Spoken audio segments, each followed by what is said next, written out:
Hi everyone. आज हम बात करेंगे वेरिएबल्स क्या होता है।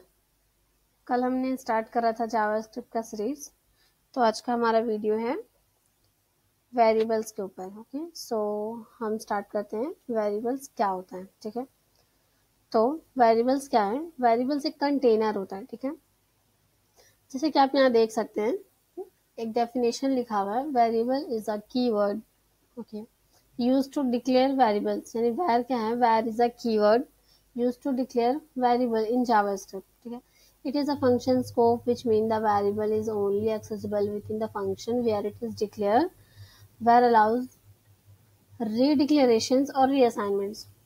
थोड़ा सा टफ लग रहा होगा, राइट? बट अभी हम इसे इग्नोर करते हैं। अभी हम पहले अपनी लैंग्वेज में समझते हैं कि वेरिएबल्स क्या होता है। तो वेरिएबल्स एक कंटेनर होता है जिसमें हम कोई भी डेटा स्टोर कर सकते हैं। जैसे हम किसी बॉक्स में कुछ चीज़ें रखते हैं, वैसे ही वेरिएबल में हम नंबर या टेक्स्ट या और कोई वैल्यू रख सकते हैं। ठीक है, जैसे हमने यहाँ पे कर रखा है var name is equal to Nargis. ठीक है, तो हम क्या कर सकते हैं, यहाँ हमने, मैं यहाँ पे फिर से आपको क्रिएट करके बताती हूँ। ठीक है, वैर नाम दिस वन, राइट? या तो यहाँ हमने क्या करा, यहाँ नाम एक वेरिएबल है। ये जो नाम है वो एक वेरिएबल है जिसमें हमने नरगिस नाम की एक वैल्यू को स्टोर कर दी है इसमें। ठीक है, तो वेरिएबल स्टोर करने के जीएस में 3 तरीके होते हैं। एक तो हमारा हो गया वैर और दूसरा हमारा होता है लेट। ओके, इससे भी हम कर सकते हैं, यहाँ हमने कुछ भी स्टोर कर दिया। और तीसरा है हमारा कॉन्स्ट। ये 3 तरीके होते हैं जिसके थ्रू हम वेरिएबल क्रिएट कर सकते हैं, राइट? लेकिन अब ये तीनों में डिफरेंस क्या होता है वो भी देख लेते हैं। यानी वैर, लेट और कॉन्स्ट में क्या डिफरेंस है वो भी आज हम पढ़ लेते हैं।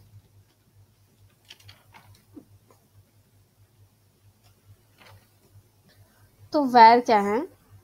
वैर जो है वो जेएस का पुराना तरीका है जिसके थ्रू हम वेरिएबल डिक्लेयर करते हैं। ठीक है, जब हम वैर का यूज करते हैं तो वो फंक्शन स्कोप होता है। जैसे यहाँ पे लिखा हुआ है ना डेफिनेशन में, var is a keyword use to declare variable in JavaScript. यानी वैर क्या है? एक कीवर्ड है जो हम यूज करते हैं वेरिएबल को डिक्लेयर करने के लिए जावास्क्रिप्ट में। It is a function scope. अब इसका क्या मतलब है it is a function scope, मैं बताऊंगी आगे। ठीक है, जैसे यहाँ लिखा हुआ भी है, which means the variable is only accessible within the function. Okay, तो जब हम वैर का यूज करते हैं तो वो फंक्शनल स्कोप होता है। इट मीन्स वेरिएबल सिर्फ उस फंक्शन के अंदर ही वर्क करेगा जिसमें वो बनाया गया है। ठीक है, लेकिन अगर आप फंक्शन के बाहर वैर का यूज करोगे तो वो ग्लोबल बन जाता है। जैसे कि मैं आपको एग्जांपल बताती हूँ, फंक्शन बना के, फंक्शन एबीसी मैंने क्रिएट कर दिया, ये रहा। ठीक है, अब हमने यहाँ पे वैर ए, हमने कुछ भी यहाँ पे स्टोर कर दिया। ठीक है, तो क्या करा, हमने एक फंक्शन बनाया और फंक्शन के अंदर हमने इसको वेरिएबल एक क्रिएट करा। तो ये जो वेरिएबल है वो फंक्शन स्कोप है। जैसे यहाँ पे लिखा हुआ है it is a function scope. इसका मतलब होता है कि हम इसे सिर्फ फंक्शन के अंदर ही कंसोल कर सकते हैं।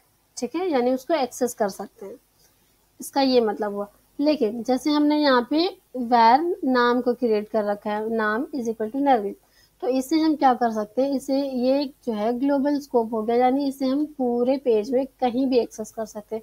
हम चाहें तो इसे इस फंक्शन के बाहर भी, देखें मैं इस नाम को यहाँ पे कर रही हूँ, मुझे कोई एरर नहीं दे रहा है, राइट? तो ये मुझे वहाँ पे प्रिंट करके दे देगा नरगिस।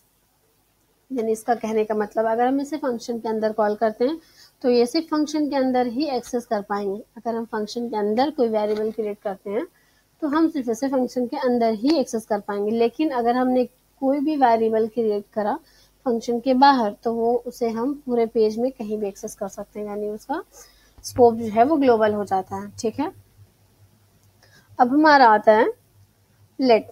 तो लेट क्या है? ठीक है, तो लेट जो है वो ES6 में इंट्रोड्यूस हुआ है। ठीक है, और वैर जो है वो हमारे पुराने वाले जावास्क्रिप्ट से आता है। यानी जब हम पुराने तरीके में, जैसे पहले हम जब जावास्क्रिप्ट यूज़ करते थे, जब हम सिर्फ वैर का यूज़ करते थे, हमारे पास लेट और कॉन्स्ट नहीं था, ठीक है। तो लेट जो है वो ES6 में इंट्रोड्यूस हुआ है और इसका जो स्कोप है वो ब्लॉक स्कोप होता है। इट मीन्स जिस ब्लॉक के अंदर आप लेट से वेरिएबल डिक्लेयर करते हैं वो उसके अंदर ही एक्सेस कर पाएंगे। और मैं अगर बताऊं तो मैं इसको करती हूँ ये, और मैं आपको दिखाती हूँ। मैंने एक फंक्शन क्रिएट किया ABC नाम से और यहाँ पे हमने इफ लगा दिया, राइट। इफ हमने यहाँ पे कुछ भी दिया और अगर हमने इसमें यहाँ पे क्रिएट किया है लेट बी 10, तो हम इसे सिर्फ इस इफ के अंदर ही एक्सेस कर पाएंगे, राइट। हम अगर चाहें कि हम इसे इस फंक्शन के अंदर एक्सेस कर पाएँ तो दिस इज़ नॉट पॉसिबल। आप देखिएगा इसका कलर फेड हो जाएगा, ये फेड हो गया, बट हम इसे यहाँ पे एक्सेस करने की कोशिश करते हैं तो no, it is not work, ठीक है। बट अगर यही हम वैर के थ्रू करते हैं, अगर हम ये वैर के थ्रू करते हैं तो ये फंक्शन स्कोप है, यानी इस पूरे फंक्शन में कहीं भी एक्सेस कर सकता है, यानी ये इसको एक्सेस कर पाएगा, ठीक है। तो ये हो गया हमारा फंक्शन। तो लेट और वैर से ये हमने दिखा दिया दोनों के बीच में क्या डिफरेंस है, ठीक है। तो ये जो हमारा कर्ली ब्रेसेस है ना, इसके अंदर जितना एरिया आता है उसे हम ब्लॉक स्कोप कहते हैं। जैसे हमारा कर्ली ब्रेसेस आ जाता है 16 to 19, तो ये हमारा एक ब्लॉक स्कोप है, यानी जो लेट है इसके अंदर ही वर्क करेगा, राइट। और सबसे इम्पॉर्टेंट है लेट का जो है आप दोबारा डिक्लेयर नहीं कर सकते हैं, ठीक है। इसका क्या मतलब हुआ, अगर मैं इसको एक बार बता देती हूँ। लेट से आप कोई भी वेरिएबल दोबारा डिक्लेयर नहीं कर सकते। इसका मतलब हुआ कि लेट हमने लिया और हमने कोई बी नाम से वेरिएबल क्रिएट कर लिया, राइट।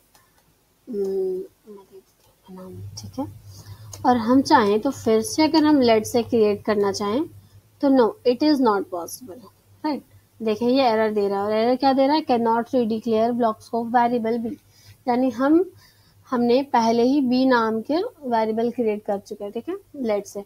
और ये जो हमारा है यहाँ पे क्या बोलता है, which means the variable is only accessible with in a function, ये मैंने समझा दिया आपको, वेर इट इज डिक्लेयर्ड। यहाँ बोलता है वेर अलाउज रीडिक्लेरेशन, यानी हमने जो अभी ट्राई करा लेट के साथ जो कि वर्क नहीं कर रहा वो वेर के साथ वर्क करता है। जैसे अगर हम इसे वेर के साथ क्रिएट करते हैं तो ये देखें आप, वेर ये अलाउड करता है कि आप एक नाम से दो वेरिएबल क्रिएट कर सकते हैं, बट ये लेट नहीं करता है, लेट ये अलाउड नहीं करता है, ठीक है। और अब हमारा आता है कॉन्स्ट। सो कॉन्स्ट क्या है, कॉन्स्ट भी एक ब्लॉक स्कोप है, यानी ये भी एक तरीका है जिसके थ्रू हम वेरिएबल डिक्लेयर करते हैं। सो कॉन्स्ट जो है वो हमेशा कांस्टेंट होता है। इसका मतलब ये है कि अगर हमने कॉन्स्ट से वेरिएबल डिक्लेयर कर दिया तो बस कर दिया, अब उसे आप चेंज नहीं कर सकते हैं। जैसे अगर मैं एग्जांपल के थ्रू बताऊं तो ये रहा कॉन्स्ट, मैंने यहाँ पे नेम लिखा, हमने ऊपर नेम डिक्लेयर किया, मैं सबको कमेंट कर देती हूँ, ठीक है। कॉन्स्ट नेम, यानी हम कॉन्स्ट के थ्रू वेरिएबल क्रिएट कर रहे हैं, ठीक है। कॉन्स्ट हमारा क्या हो गया, वेरिएबल क्रिएट करने का तरीका, ठीक है। और हम ये एक वैल्यू स्टोर करेगा, तो वैल्यू में हम कुछ भी दे देते हैं, ठीक है। तो मैंने अपना यहाँ नाम रख दिया, देखें तो हमने यहाँ पे इसे क्रिएट कर दिया। अब हम चाहें तो इसे चेंज करना, तो क्या ये चेंज हो जाएगा, लेट्स सी ना, मैं इसे वर्जन करती हूँ तो ये चेंज नहीं होगा, ओके। तो आप क्या कर सकते हैं, ये लेट के थ्रू कर सकते हैं, बट ये कॉन्स्ट के थ्रू आप नहीं कर सकते। यानी अगर आप लेट से बना रहे हैं तो आप उसकी वैल्यू को चेंज कर सकते हैं, अगर आप वैर से बना रहे हैं तो बाद में आप उसकी वैल्यू को चेंज कर सकते हैं। इसका मतलब हुआ कि जैसे हमने कॉन्स्ट में एक नेम नाम का एक वेरिएबल क्रिएट करा और इसमें हमने एक वैल्यू स्टोर कर दी नरगिस, लेकिन बाद में हम चाहते हैं कि इस नेम में वैल्यू नरगिस ना आए, परवीन आए, तो हम इसे चेंज कर सकते हैं लेट के थ्रू और वैर के थ्रू, बट ये कॉन्स्ट के थ्रू पॉसिबल नहीं है। कॉन्स्ट में क्या है, कॉन्स्ट में अगर आपने कोई भी वैल्यू असाइन कर दी है उस वेरिएबल को, इसका मतलब वो उसके लिए वो फिक्स्ड हो गया, अब ये चेंज नहीं हो सकता, राइट। अगर आप कोशिश करेंगे तो वो एरर देगा। तो ये है हमारा आज का वेरिएबल, और उसमें मैंने आपको तीनों बता दिया है, var, let एंड const। सो आज के लिए इतना ही। Thank you.